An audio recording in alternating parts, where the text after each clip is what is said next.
السلام علیکم ورحمۃ اللہ وبرکاتہ۔ میں امید کرتی ہوں آپ سب ایمان اور صحت کی بہترین حالتوں میں ہوں گی انشاءاللہ تعالی۔ آج کا ہمارا ٹاپک ہے تہمات اور بدشگونی کی حقیقت۔ آج ہم انشاءاللہ اس کو قرآن اور سنت کی روشنی میں ڈسکس کریں گے۔ اعوذ باللہ من الشیطان الرجیم، بسم اللہ الرحمن الرحیم، اللہم فقہنا فی الدین، آمین۔ سب سے پہلے ہم دیکھتے ہیں ماہ سفر کی تاریخ۔ سفر اسلامی کیلنڈر کا دوسرا مہینہ ہے۔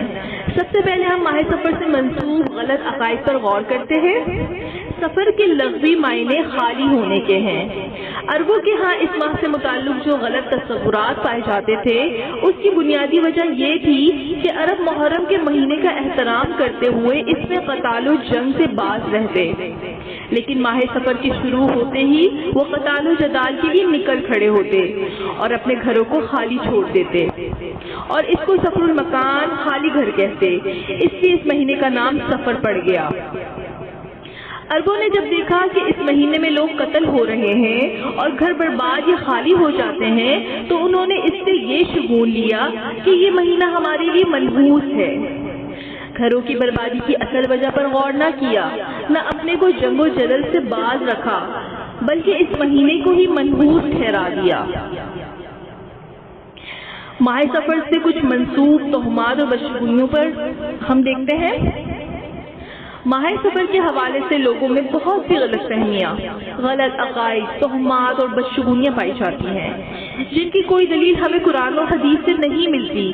مثلا ماہ سفر کو منحوس سمجھنا، اس ماہ میں شادیاں نہ کرنا، چنے ابال کر محلے میں بانٹنا تاکہ ہماری بلائیں دور ہوں، آٹے کی گولیاں بنا کر سمندر میں ڈالنا کہ بلائیں ٹل جائیں، 311 بار سورہ مزمل پڑھنا، اس ماہ کو مردوں پر بھاری سمجھنا، سفر کی 13 تاریخ کو سب سے زیادہ منحوس اور بھاری سمجھنا، جس کو لوگ 13 تیزی بھی کہتے ہیں کہ ہر قسم کی مصیبت اور پریشانی اس دن ظہور پذیر ہوگی، مٹی کے برتن توڑ ڈالنا، کھانے اور حلوے تقسیم کرنا کہ بلائیں ٹلیں۔ ایک اور انتہا یہ ہے کہ ایک طرف تو اس ماہ کو منحوس سمجھتے ہیں اور دوسری طرف یہ عقیدہ رکھتے ہیں کہ نبی اکرم صلی اللہ علیہ وسلم ایک بار بیمار ہوئے تھے اور اس ماہ میں اللہ نے آپ صلی اللہ علیہ وسلم کو شفا دی، تو آپ صلی اللہ علیہ وسلم نے عمدہ حلوہ اور چوری کھائی، تو لوگ بھی اس لیے چوری کھاتے ہیں۔ اس مہینے کے منحوس ہونے کی تردید نبی اکرم صلی اللہ علیہ وسلم کی اس حدیث سے ہوتی ہے۔ ابو ہریرہ رضی اللہ عنہ سے روایت ہے کہ رسول اللہ صلی اللہ علیہ وسلم نے فرمایا، لا عدوی ولا حامۃ ولا نوء ولا صفر، کوئی بیماری متعدی نہیں ہوتی، نہ کسی مردے سے کوئی الو نکلتا ہے، نہ کسی ستارے کی کوئی تاثیر ہے، اور نہ سفر کا مہینہ منحوس ہے۔ اسے ابو داؤد نے روایت کیا ہے۔ قرآن و حدیث میں کہیں بھی ماہ سفر میں کسی نیک عمل کو فضیلت کے ساتھ خاص نہیں کیا گیا، لہٰذا جو نیک اور مسنون اعمال عام دنوں میں کیے جاتے ہیں وہ اس ماہ میں جاری رکھے جائیں۔ نحوست کا باعث سمجھنا، ہمارے معاشرے میں پائے جانے والے عام تہمات، گھروں میں ہری مرچ کا پودا یا کیکٹس کا پودا لگانے کو نحوست کا باعث سمجھنا، بائیں آنکھ کے پھڑکنے کو کسی بلا کے نازل ہونے کی نشانی سمجھنا، دودھ کا ابلنا یا شیشے یا کانچ کے ٹوٹنے کو بھی نحوست سمجھنا، چاند یا سورج گرہن کے وقت حاملہ خواتین کو کمرے تک محدود کر دیا جاتا ہے اور اسے ہر طرح کی چھری یا کینچی کے استعمال سے روکا جاتا ہے اور کہا جاتا ہے کہ پیدا ہونے والا بچہ معذور ہوگا۔ چاند گرہن سے یہ بھی شگون لیا جاتا ہے کہ ضرور ہی کچھ برا ہونے والا ہے، حالانکہ ایسے موقع پر نماز خوسوف اور کوسوف پڑھنے کا حکم ہے۔ جائے نماز کا کونا موڑ دیا جاتا ہے ورنہ شیطان نماز پڑھ لے گا۔ عربوں کے ہاں الو نحوست کی علامت تھا، یہی عقیدہ ہم میں بھی آ گیا ہے کہ ہم بھی الو اور بلی کے رونے کو یا بلی کے راستے کاٹنے کو منحوس سمجھنے لگے۔ سوچئے بلی ہماری نفع اور نقصان کی کیسے مالک ہو سکتی ہے؟ بیوہ عورتوں کو ہونے والی دلہن سے دور رکھا جاتا ہے اسی نحوست کے عقیدے کی وجہ سے۔ ابو ہریرہ رضی اللہ عنہ سے روایت ہے کہ رسول اللہ صلی اللہ علیہ وسلم نے فرمایا، کوئی مرض متعدی نہیں ہوتا اور نہیں ہے جائز بدشگونی، نہ الو کی اور سفر کی نحوست۔ صحیح بخاری کی حدیث ہے۔ افسوس کا مقام ہے کہ وہ تو ہم پرستی جو 1400 سال قبل اتنے قطعی الفاظ سے رد کر دی گئی، اتنا طویل عرصہ گزر جانے کے باوجود آج بھی مسلمانوں میں نہ صرف موجود ہے بلکہ خرافات میں مزید اضافے کا باعث بھی بن گئی ہے۔ اس لیے مسلمان کا عقیدہ یہ ہونا چاہیے کہ تمام اختیارات صرف ایک اللہ کے پاس ہیں، وہ جو چاہتا ہے کرتا ہے اور وہی ہوتا ہے جو وہ چاہتا ہے۔ کل من عند اللہ، سب کچھ اللہ کی طرف سے ہوتا ہے۔ اب کچھ لوگ ستاروں سے جو ہے تاثیر معلوم کرنے کی کوشش کرتے ہیں، تو ستاروں کی تاثیر پر یقین رکھنا شرک ہے۔ ابو ہریرہ رضی اللہ عنہ سے روایت ہے کہ رسول اللہ صلی اللہ علیہ وسلم نے فرمایا، اللہ تعالیٰ آسمان سے برکت بارش نازل نہیں کرتا مگر لوگوں کا ایک گروہ اس کے سبب سے کافر ہو جاتا ہے۔ بارش اللہ اتارتا ہے لیکن یہ لوگ کہتے ہیں فلاں فلاں ستارے کے باعث اتری ہے۔ صحیح مسلم کی حدیث ہے۔ اس حدیث سے پتہ چلتا ہے کہ ستاروں کے علم پر مشتمل ہورسکوپ یا جو کینسر، لیبرا یا پھر ٹورس وغیرہ کے حوالے سے یہ ہفتہ کیسا رہے گا، جیسے مضمون کو پڑھنے اور ستاروں کی تاثیر پر یقین کرنا اور ان کے اثرات سے کاروبار اور شادی بیاہ کے معاملات طے کرنا، یہ جو ساری چیزیں ہیں نا، ذائچے نکلوانا اور بعض دنوں مثلاً بدھ کے دن یا بعض تاریخیں مثلاً 13 اور 13 تاریخ کو منحوس سمجھنا یا 3 تاریخ کو منحوس سمجھنا، یا یہ کہنا کہ آج کل میرے ستارے گردش میں ہیں، یہ سب عقائد تو ہم پرستی اور شرک کے ضمن میں آتے ہیں جس کی قرآن و حدیث سے کوئی دلیل نہیں ملتی۔ اب ہم کچھ شگون لینے کی حقیقت کو ڈسکس کر لیتے ہیں۔ معاویہ رضی اللہ عنہ فرماتے ہیں کہ میں نے عرض کیا، اے اللہ کے رسول صلی اللہ علیہ وسلم، ہم زمانے جاہلیت میں کاہنوں نجومیوں کے پاس جاتے تھے۔ آپ صلی اللہ علیہ وسلم نے فرمایا، تم کاہنوں کے پاس نہیں جایا کرو۔ میں نے عرض کیا، ہم بدشگونی لیتے تھے۔ آپ صلی اللہ علیہ وسلم نے فرمایا، یہ بدشگونی محض تمہارے دل کا ایک خیال ہے، تم ایسا نہ کرو، بدشگونی نہ لو۔ صحیح مسلم کی حدیث ہے۔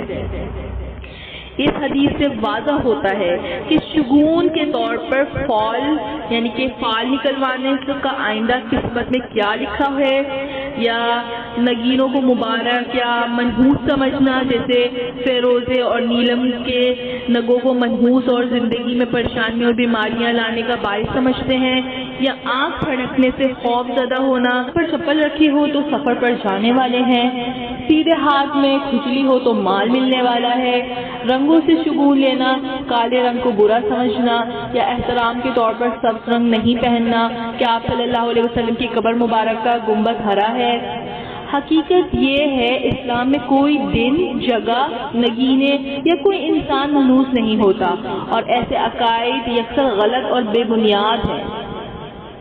قرآن میں آتا ہے، کہہ دیجئے کہ ہمیں ہرگز کوئی بھلائی یا برائی نہیں پہنچتی مگر وہ جو اللہ نے ہمارے لیے لکھ دی، وہی ہمارا مولا ہے، اور ایمان والوں کو اللہ پر توکل کرنا چاہیے۔ سورۃ التوبہ آیت نمبر 51۔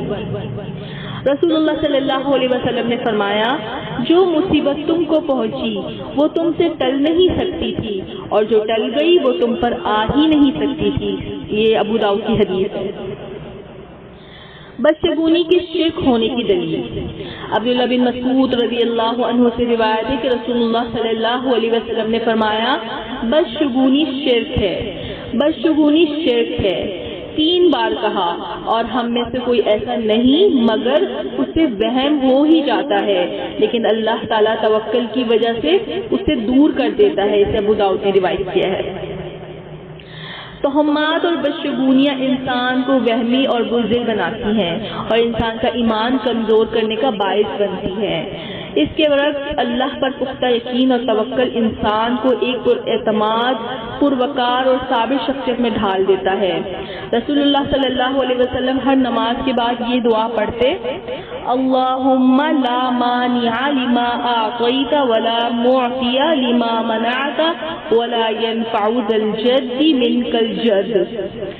اے اللہ کوئی روک نہیں سکتا جو آپ عطا فرمائیں اور کوئی دے نہیں سکتا جو آپ عطا نہ کرنا چاہیں. کسی کا مرتبہ و بندگی اسے آپ کے عذاب سے بچا نہیں سکتی. صحیح بخاری و مسلم دونوں میں یہ حدیث موجود ہے. اس سے کیا پتہ چلتا ہے؟ چیزوں کو منحوس سمجھنے کا سب سے بڑا نقصان یہ ہوتا ہے کہ انسان اللہ تعالیٰ کی بہت سی حلال کردہ چیزوں کو غلط عقائد کی وجہ سے حرام ٹھہرا لیتا ہے اور بعض دفعہ بدشگونی اور تہمات اسے شرک تک لے جاتی ہے. چنانچہ یہ عقائد انسان کی دنیا اور آخرت کے خسارے کا باعث بنتے ہیں. اب ہم دیکھتے ہیں کہ اگر انسان سے بدشگونی لینے اور تہمات پر عقیدہ رکھنے کا گناہ سرزد ہو جائے تو وہ کیا کرے. عبداللہ بن عمر رضی اللہ عنہ سے روایت ہے کہ رسول اللہ صلی اللہ علیہ وسلم نے فرمایا جس کو بدشگونی نے کسی کام سے روک دیا اس نے شرک کیا. صحابہ کرام رضی اللہ عنہم نے پوچھا اے اللہ کے رسول صلی اللہ علیہ وسلم اس کا کفارہ کیا ہوگا؟ آپ صلی اللہ علیہ وسلم نے فرمایا یہ کہنا اس کا کفارہ ہے اللہم لا خیر الا خیرک ولا طیر الا خیرک ولا الہ غیرک. اے اللہ کوئی بھلائی نہیں آتی مگر تیری طرف سے اور کوئی برائی نہیں پہنچتی مگر تیری طرف سے اور تیرے سوا کوئی معبود نہیں ہے. اسے مسند احمد نے روایت کیا ہے.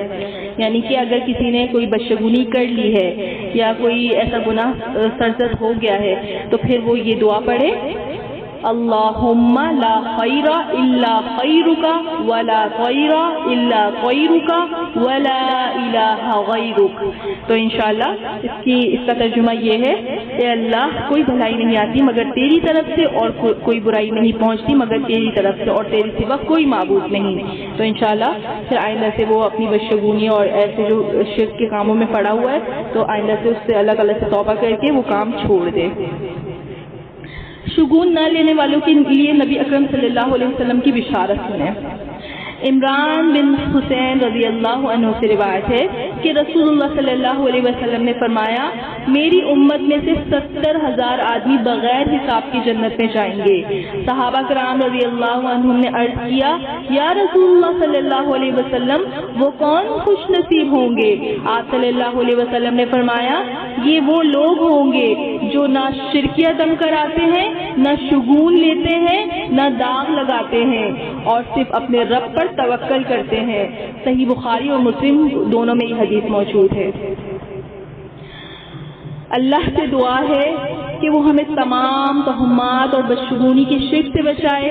ہمارا ایمان بھروسہ اور توکل سب سے بڑھ کر اللہ ذوالجلال پر ہو. اللہ تعالی ہمیں توفیق دے کہ ہم ہر پہنچنے والے نفع و نقصان کا مالک صرف اور صرف اللہ سبحانہ و تعالیٰ کی ذات کو مانے. آمین. جزاکم اللہ خیرا کثیرا. السلام علیکم ورحمۃ اللہ وبرکاتہ.